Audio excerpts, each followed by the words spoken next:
Let's wait till the Suns game ends. The Suns are one of our dime dropper teams. I see the game's close right now, so let's see. Let's see if you guys can see a reflection of the TV or something. No, I guess it doesn't show up on the computer screen. No. Not you, Soporte. What's good? We're going to get to the podcast in a second. I'm just going to wait till this Suns game ends. Even though I'm not talking about it, just want to see what happens. Might as well. I was thinking maybe I should live react to some games sometimes, like go live in the middle of games. What do you guys think? Go live in the middle of games sometimes? See me reacting to the Clippers? All right, watch it now, Harmon here. Let's not get crazy. Yeah, it's actually good. It lets everybody join in. Get some questions out now before I go to the podcast version. Then we're just going to talk hoops, and then I'll go live. Maybe I won't go live. I mean, maybe I won't go to the chat after. Maybe I'll just do the podcast version after. Flight for a 1v1? All right. Maybe I'll just do that for you. Yes, sir, Rashid. I don't know. I haven't been watching the Suns game. Like, I'm going to watch this game again later. Like, this isn't anything. I'm going to watch this later. And, Humayan Ejaz. He's, right now, I'll stand by that. He's making a case for it. But, Devin Booker has 31, it says. I'm going to watch this game later, and then I'll break it down tomorrow, what I saw. But I'm just watching it to see how it ends right here. Let's see what the Suns come up with here. Out of the timeout. We'll get to that in a second, Desmond Adewakun. Thanks, Soporte, for their support. We're down to watch live reactions. All right, where do they go here? Why is Book on the bench? What the hell? Is he fouled out? All right, CP3, kick. The pass was a little bit high. Campaign. Oh, my God.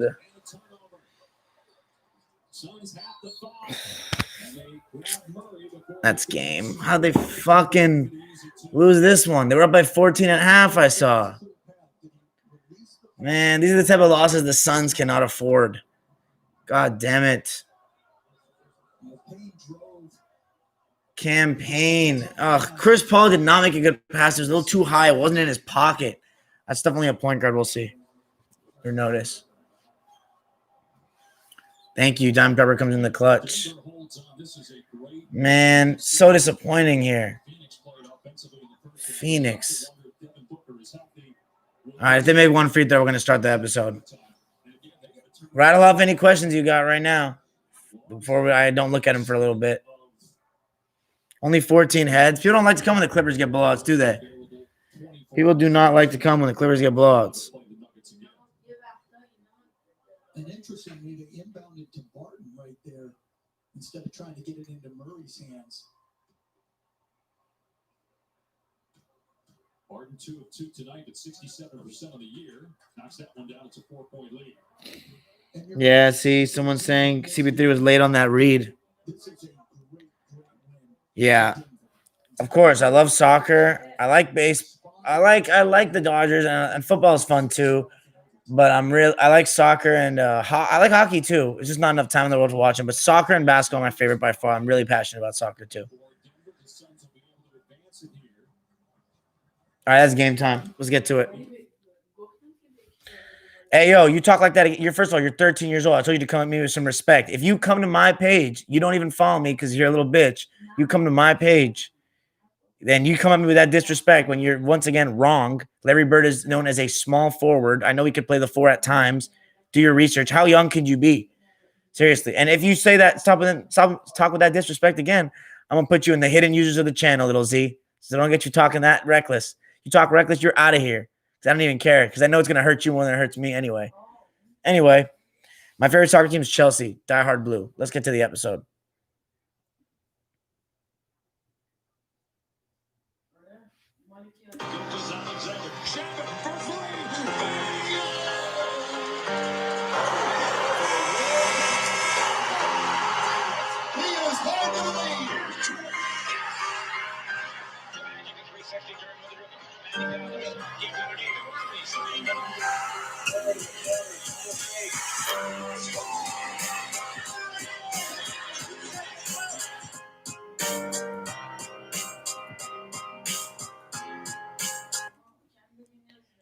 What's going on, guys? Welcome to Time Dropper, episode 21 of our 24-minute recaps. Before we get started, please make sure to subscribe on YouTube at Time Dropper Podcast. Make sure to follow us on social media at Time Dropper Pod on Twitter, Instagram, and Facebook. And then, of course, make sure to follow on Spotify and subscribe on Apple Podcasts. So for tonight's episode, it's going to be a short one, even though it was a busy Friday night in the NBA. But I was only able to catch 2 games, of course, so we will come at you with some bonus from tonight's games tomorrow night. That will include the Nets, Suns, and Hawks games. But for tonight, we're going to get to the Clippers and the Celtics games. Let's start with the Clippers, my Clippers, who just came off with their 6th win in a row. And we really set the tone, very un-Clipper-like, in the first quarter. Getting off to a good start once again. And Kawhi Leonard, honestly, it's time to start talking about him as, this year, first team all defense, for sure, a possible defensive player of the year candidate. Maybe that's stretching it a little far. But the way he's playing defensive player of the year level defense tonight. He started out on SGA. And when your best player is starting out on the opposing team's best player and being aggressive offensively, which he was posting up. Like, I love it when Kawhi is just at his full repertoire, post up, turnover right shoulder, turnover left shoulder, face up mid-range, jab step pull. It's so beautiful. And I think part of why he's starting to guard the better players on defense is because he has more trust in Paul George on offense. And that's something, again, how many games in a row now? Paul George has just been – we have 2 players right now that are in MVP caliber form. It's unbelievable. And Paul George, it's not even just a credit to Paul George. It's a credit to Ty Lue, who I am just so happy with. I'm so ecstatic with the way he has us playing. It's so much more creative. It's not just, Kawhi high pick and roll with our center. It's a lot more, diversity of Paul George, high pick and roll with Serge. You can get a good look out of that.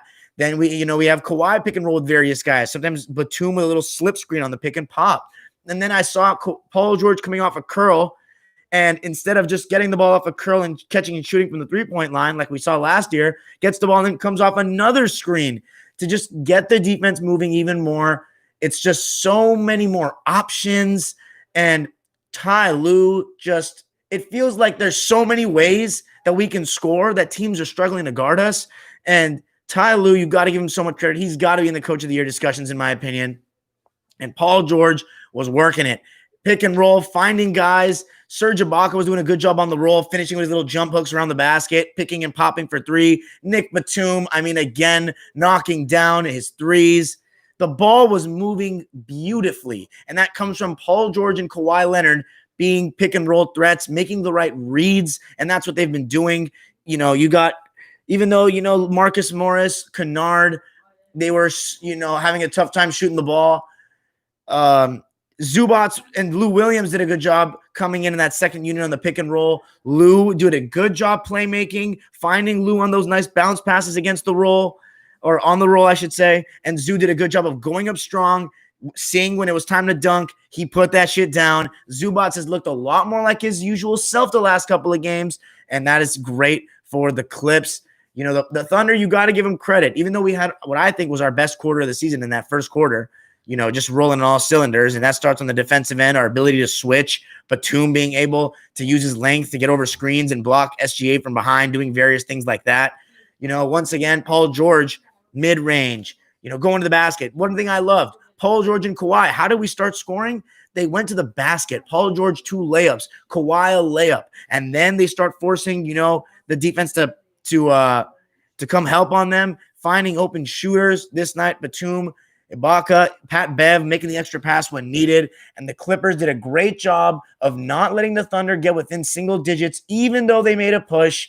6 wins on the bounce. The final, Clippers taking care of business against another trash team who, for a stretch of that game, it was just threes after threes after threes. I will say, though, Lou Dort has really improved offensively. In the bubble, people were daring him to shoot, leaving him open as if a 5-year-old was out there. He has really improved in that department. 7 of 13 from Lou Dort from the field, 3 of 7 from 3. One of them was even contested. I was shocked.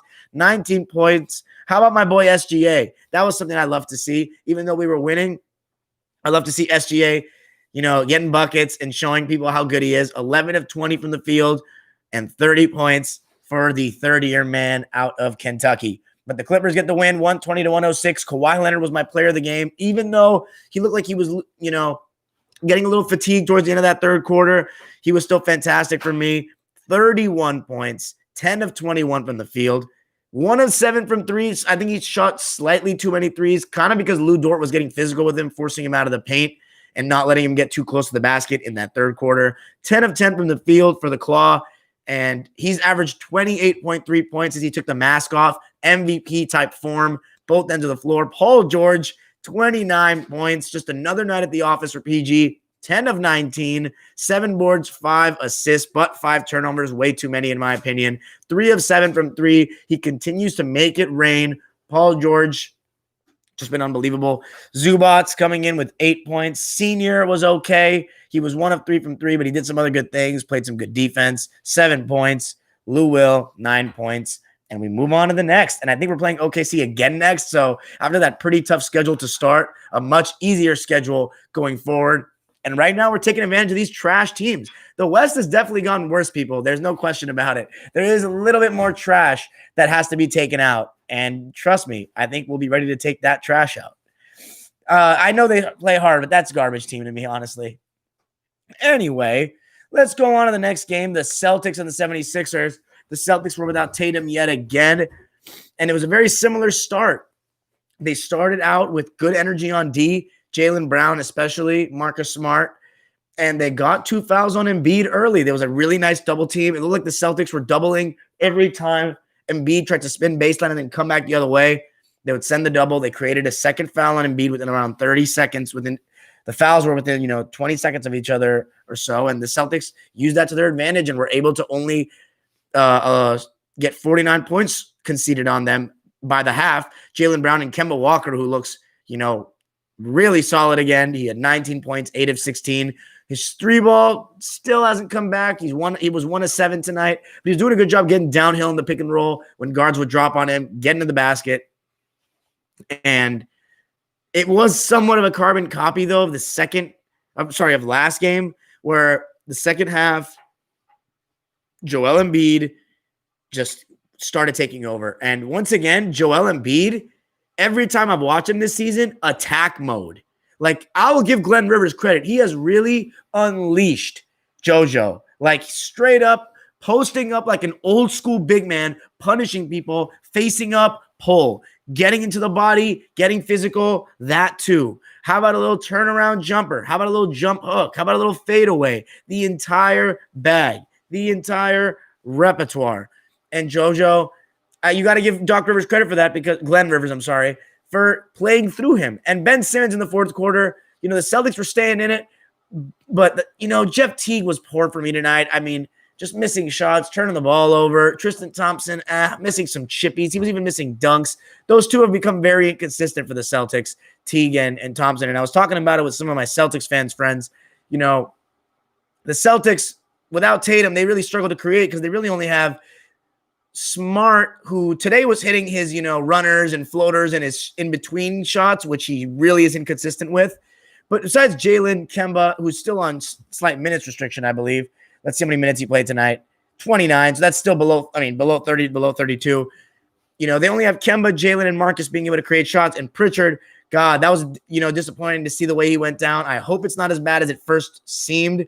So prayers up to Payton Pritchard. We hope he gets well soon, because he's another creator for the Celtics. I mean, Ojale is a good defender, and he was playing good defense tonight, but he couldn't, he doesn't really contribute much offensively. Javonte Green, good athlete, good defense, hasn't shown me he can do anything in the half court. But yeah, Tristan Thompson and Jeff Teague are really proving to be inconsistent for the Celtics. But you know what? Ben Simmons, I will give him this. He defends. He really defends. And he got a lot of steals, some big turnovers forced late, and he was able to punish the Celtics for that late in the game. The Celtics got to really watch with their late game turnovers, getting sloppy at the end. But Ben Simmons, he'll be in the Defensive Player of the Year discussion as well. And he was being aggressive late in the game, getting to the basket. And, there was one time where he even posted up, got low position. And once again, if you can't shoot the ball, Don't dribble at the top of the key. Get into the post. Get into areas that you're effective. And I know he's discouraged because Joel Embiid operates in the post and stuff. He doesn't want to clog the spacing or make it easier for people to help on Joel. But sometimes he can do that, and it's a good thing for the Sixers. And you've got to give them credit for the start to the season. And Joel Embiid is definitely in the MVP race right now. He is playing like the Joel Embiid that he has the potential of playing like, bringing it every night, being ready to bang, and being ready to not settle and go at people. And his jumpers look better. Everything about him has looked better. And you got to be happy if you're a Sixers fan. However, if you're a Celtics fan, you just need Tatum back right away. You really need Tatum back. But anyway, that's it for tonight, guys. Thanks for joining me. Let me know what you thought. Let me know your thoughts. Now we'll go to the live subscribers on YouTube. I know we're ending a bit early. Actually, before I end, I will say something. You know, we talked about, I heard a lot of slander on the timeline for Shaq and the Inside the NBA crew for his comments last night again about Donovan. And I want to just have my say on it. I did repost a story on my Instagram story. So check that out. That's kind of what I think, what our guy AJ2K said. But I will say this. I don't think it was the time and place for Shaq to say that. And obviously Shaq can be a hater, and it's very public. He doesn't like the Utah Jazz because, you know, that was a team that gave him a lot of problems before he got over the finish line. But I think people made such a big deal about it. And once again, it goes back to the softness of people in today's NBA. Donovan Mitchell took it like a champ. He handled it like a champ. And he was like, all right, okay, basically like, screw you, I'll show you. And that's cool. But, you know, Shaq said he doesn't think that Donovan is, you know, ready to get to that next level. I disagree with Shaq. I really think Donovan's great, and I hate the Utah Jazz. But I think Donovan's a star. I've been saying it since the GSL episodes. You know, if you want to go see what I said about Donovan in the playoffs last year, go check it out. But Shaq's entitled to his opinion. And even though Shaq is very casual during the regular season about watching games, I mean, at the end of the day, if Shaq's going to say that on the air, wouldn't Donovan, like, Donovan's going to hear about it regardless. If Shaq or Chuck talk about that player in front of millions of people, someone's going to be like, yo, did you see what Shaq said about you? So for him to say it to his face, maybe it wasn't the time and place. Maybe it wasn't professional. But when was Inside the NBA known for being professional? Wasn't their whole thing to be upfront, you know, not hold back about players and tell them what they think is the truth? That's his opinion. He's challenging him. And if anybody could talk like that, it's a top 10 player of all time, in my opinion. And I also think that because of the coronavirus, they've been doing post-game interviews and they're just not journalists, sideline reporters. So they ask very weird questions and aren't very good at it. So that's going to, I hope that changes, just because they're not used to it. And it's causing all these controversial quotes. And I don't like seeing my Inside the NBA guys get attacked, because I love what they have to say. Sometimes they can be very casual during the regular season and not pay attention to the games, which I don't like. I like when they're paying attention. But yeah, it's still always entertaining to me. And when they do talk about stuff, I usually always agree with them. Shaq less in the regular season. But when it comes to stars, when it comes to big men, I love hearing what Shaq has to say. And I just can't believe people are like, oh, I want more people that are going to, you know, promote the modern game, as if we don't have enough of that already. You know, not people that are, we need to have some old school balance. Anyway, I'm done for the night. I'm going to go to the YouTube subscribers. Thanks for tuning in. Let me know what you think. Peace. Hold up, guys. I need to blow my nose real quick. Fuck. Hold on. Jesus Christ.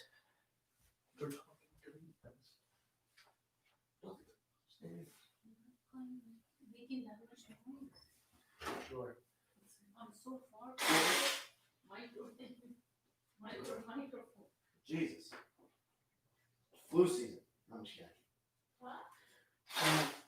Rona season. Oh. Always lost 3-1 the Clippers win. My God. I was holding it in so much during the end of that. See, your AG, he's so polite. He keeps his mask on. Mm-hmm. He's very, right at the doors open. Fuck Gobert. Yeah, I know.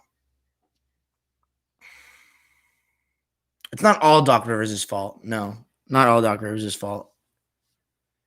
Yeah, Kawhi and PG. Kawhi didn't do a good job leading last season. And this time he's taking, you know, not load managing, playing every game, being very serious, playing better on defense. What kind of plant is this called in the background? Yeah, I don't know. Oh, they Jokic has individually been the best player this year. Bird of Paradise. Birds of paradise. Yeah. Yeah, I don't know about Jokic. I haven't seen him play too much. I love Jokic, but I haven't seen him play too much. But they're not winning as much. Is he doing too much? Oh, by the way, guys, I should have said this in my episode, but I'm just gonna wait till I see him play again. But I saw Luka play for a bit tonight. Well, they said Birds of Paradise. Oh, I'm sorry, Kelvin. Glenn Rivers. But you know what, guys? Luka, I saw him play for a little bit tonight. Guys, he came down the court and shot 3 times in a row without passing. Like, this is looking like old school. Like, this is like looking like Euro LeBron in the making. Like old school LeBron. Like, comes like only passes for assists. Like, just everything has to come from him. And once again, he doesn't have to do that. Like, Tim Hardaway, Trey Burke, these guys can create. You need to get the ball moving. Luka just wants to pad his stats. Like, bro, this isn't a terrible team. Mom, that was the noise you just. You think I'm gonna make? Look at that ridiculous. What? Stop it. I don't have a girlfriend. Never have. Never will. No, I'm just kidding. Never have. But yeah, that's a long story. Yeah, I don't know about that. I don't want to hear the stats, my guy. Give me some like what I don't want to hear the player efficiency rating. I want some stuff. I want some basketball. Besides the stats. The Nuggets are not winning enough. Why is that? I need an explanation. Is Jamal Murray playing like trash? Is he a bubble imposter? You don't have a girlfriend because you're a Clipper fan. These guys think they're funny. You know what's fun? Never mind. Some stories are not safe for work up here. In college, being a Laker fan wouldn't have done a better job of getting me laid. So he's averaging 25, 11, and 10. Yeah, this is the best Clipper team ever. I should have said that in my episode, but I posted that on Twitter. This is the best Clipper team ever. Jamal Murray is inconsistent. Yeah, bubble boy. Especially their D. But is Jokic a contributing factor to that D, Andrew? Because I would rather go with someone that's been better 2 ways, like Paul George, Kawhi, or Jaylen Brown. Or Embiid. Am I expecting roster changes? What makes me say that? Because it's the second year of a team with Kawhi Leonard and Paul George on it, and that's better than anything we've ever had, especially just Kawhi Leonard and Ty Lue, just not having Glenn Rivers. Roster changes, maybe getting rid of Lou and Reggie. I was still not hyped with Reggie. I didn't get to watch the Hawks game, but he's doing amazing lately, Rashid. I don't think anything of it, Emilio. Rockets suck. I think he's more like Bird. If you look at the stats, it's more like Bird. Magic is like a true point guard. LeBron's not a true point guard. He's a forward at heart. A point forward. Kind of like Bird. But Bird had DJ, so he didn't want to take away from his game. If Bird wanted to come up and just dribble around and, find ways to create shots for everybody all the time, he could have done that. But you don't want to step on anybody's toes. You don't want to put people in boxes. My boy, nothing but Suns. What happened tonight, man? I got to watch the game. But I'm going to get frustrated, aren't I? The Clips assistant coaches. Bulls have been playing great. I think Billy Donovan's doing a good job. Who's the Clippers assistant coach? Kenny Atkinson, Dan Craig, Chauncey Billups. The best team ever because I actually just watched the 08 Celtics. I have the video coming out in 2 days, I think. Aiden showed up at least. Clippers won't make finals. Who said they're going to make finals, Zach? What are your thoughts on the Knicks? I talked about them last night. Olin, did you catch my recap last night? Ty Lue is amazing. Nothing but Suns. Amazing, bro. Like, coach of the year, candidate. Like, everything has changed. Movement off the ball. Reggie Jackson's not playing. He limits Lue's minutes. He staggers Kawhi and Paul George so they gain chemistry with the whole team. He started Batum, which was like very random, and it's been amazing. And now we just kept Morris off the bench. He's not letting Kawhi load and manage. Like, it's amazing. I was busy, bro. Sorry, you good? Chris Boucher. Can he be 6th man of the year, most improved? Yeah, I think he can. I like Chris Boucher. The Knicks defense is great because Tom Thibodeau has has straight edged them. James Harden. I need to watch that game tonight, Brent. Vogel. I think Nick Nurse was good. Does it seem like AD? No, I don't think so, Rex. I think you're looking too far ahead. Well, purple and gold like Magic and Kobe. Bro, Magic McGregor. Magic and I've never seen Poirier fight. Magic and Kobe bleed Lakers because they were Lakers from the beginning. Like, nobody bleeds Lakers like them. And Jerry West. Them, Jerry West, Michael Cooper, those four, like, they bleed the Lakers. Bleed it. Kennard was cold tonight. Yeah, he was. Yeah, dude, Batum has been so good. Ty Lue's genius. Ty Lue. I miss SGA too. Okay, Andrew. Let's not make me go off the live out of anger.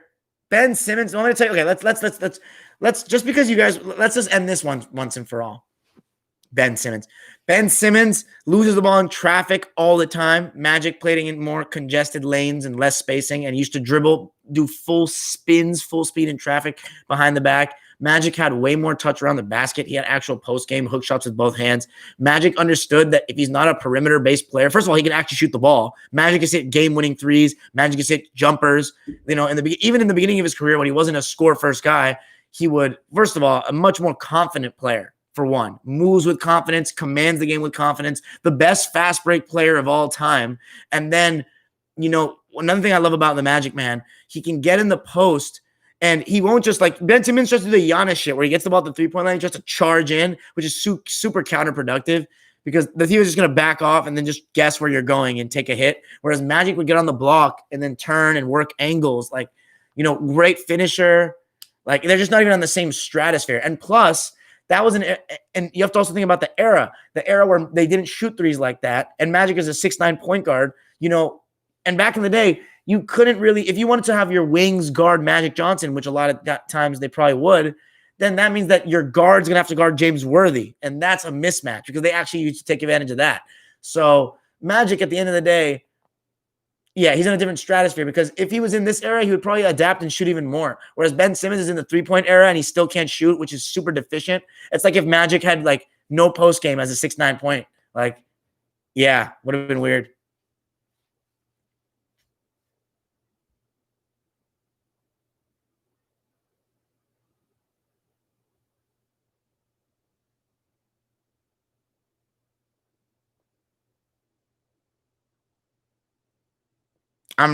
Hey, man, we've been watching the Wizards, but I don't know, man. Hey, yo, Big Game James in LA is not that underrated. You come around these parts, man, he's famous. Everybody likes Big Game. Big Game. Jamal Wilkes, I think, is more underrated. He doesn't get enough love at all. He was really good, and his numbers retire. Get out of here with that San Diego shit. Doc is making Philly better. I'll give you that. Yeah. I think Jokic is the best post player today. Joel Embiid is good too, though, honestly. And I like when Ayton and Karl Anthony Towns, when they want to be aggressive, they got post game too. Those are the best. Kawhi, though. Kawhi in the post. Let's not forget. I think Philly will be second round. Silk. Hey, Kelvin. I see you guys. Silk. People sleep on Silk and Storm and Norman. Dude, the Lakers in the 80s, so cool, man. God. Why LA is Dodgers Lakers? What do you mean? Dude, I don't know. There's a lot of the Dodgers and the Lakers are the most popular teams, so they have a lot of cross fans. I mean, what else do you want me to say? Rivers knows. Okay, let me tell you this though, Mr. Zeke. Rivers knows how to use Tobias, but he's averaging less points this year than last year, which took me by surprise a bit. Although maybe it went up after tonight. We'll see. I agree with you. It's your boy Lewis about Russ. What's up, Mook? Stop saying that. LA's Dodgers, Lakers. What do you think about the Kings? I mean, the Knicks. I think they're playing great. Great defense. Tobias is over. No, there is room for the Clippers. That's why we sell out every game. SMD. I'm gonna go off at 33, guys. Anything you want us to know about the Clippers? Let the good times roll, baby. 6 in a row. Kawhi and PG, MVP candidates. Who you got in the NFL playoffs? I kind of hope the Packers win because I don't want to see Brady go to the Super Bowl. because then my friends in New England are gonna be talking so much about how great he is, even though he's the man. He's the best football player I've ever seen. Chiefs just won last year, so I'd rather. It'd be nice for Aaron Rodgers to get back to the Super Bowl. It's been a minute, you know. But Buffalo. I would hope to see. If I had to choose, I want Buffalo to win the Super Bowl because, dude, those fans deserve it. Are you kidding? Yeah, I want to see Buffalo. You think the Nets will regret trading for Harden? It's such a tough one, man. I think that they may. I think it's all going to come down to if they can pick up a backup big. If they can pick up a backup big, no. They should just execute after that. Do you think Giannis is the most overrated player of all time? No. I think, okay, let me say this. This is going to piss off a lot of people that don't know my channel, but I hate that. I think LeBron is really overrated in the all-time sense that they want to make him only him and Jordan top 2 and nobody else. That shit pisses me the fuck off. That's overrated as shit. I don't like how they've made everyone believe that LeBron is better than like so-and-so and there's no argument otherwise when it's like I can sit here and make an argument for like a bunch of fools in the top 10. Like that shit pisses me off. But who's the best coach? I still think Popovich is the best. No, because KD had nothing to do with the Harden trade. Thanks, Chris Rangel. Yeah, I agree with the Zion thing, reactor bitches. I think some really I'm gonna go off in a second, but I'll give you some really underrated players all time. LeBron is top 5 all time in a lot of people's opinions. I don't know if he's in mine all time yet because I have to still watch more players, but I probably don't think he will be. Maybe. Maybe. We'll see. Phil Jackson's a beast. Phil Jackson's not coaching right now, though. Julius Randle, if he continues this, he better get his respect. I mean, hey, Andrew, I don't like doing the time machine stuff. Yeah, similar stats, maybe slightly worse, but similar stats. I still think LeBron would be great. Shaq,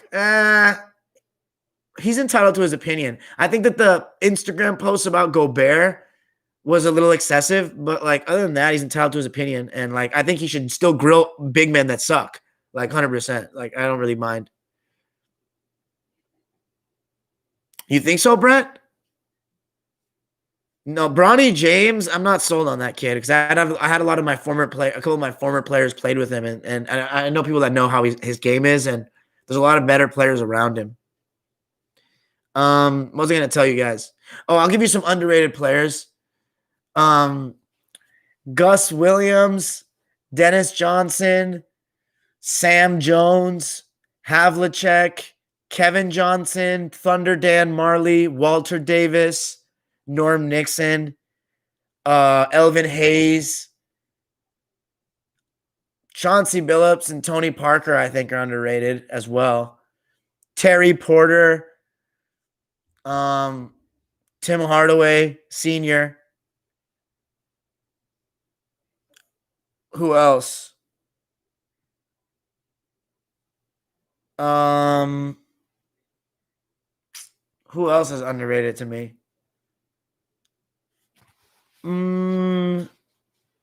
That's all I could. Oh, Kevin McHale, Sidney Moncrief, Marcus Johnson, Robert Parrish, Clyde Frazier, Willis Reed, big time underrated. Cowens, hugely underrated. JoJo White, DeBuscher, a lot. Joe Dumars. Yeah, those are like the most underrated players that I can think of off the top of my head. Mo Cheeks, Bobby Jones, the Sixers players, the role players around the doctor. Those fools are underrated as shit. Rick Barry. Oh, that's a good one, Mr. Zeke. Rick Barry's stupid underrated. I did not know how good he was. I'd never seen him play before. Dude, he could hit like Kobe-esque, like pump fake, up and under, guys draped all over him. He could pass. He could pull up in people's faces, hit shots going left, going right. Beautiful. Moses Malone. Danny Ainge is underrated too. Elton Brand. That's a good one. Sleepy Floyd, yeah. That's a good one. Good shout out. Tim Duncan by some people. Admiral David Robinson. Patrick Ewing. Just off the top of my head, those are some I can think of. Danny Manning. That's a good shout. That's a good shout. All right, guys. I think I'm done for the night. Byron Scott, also underrated. That's it, though. I think I'm done for the night. Peace out, guys. Peace.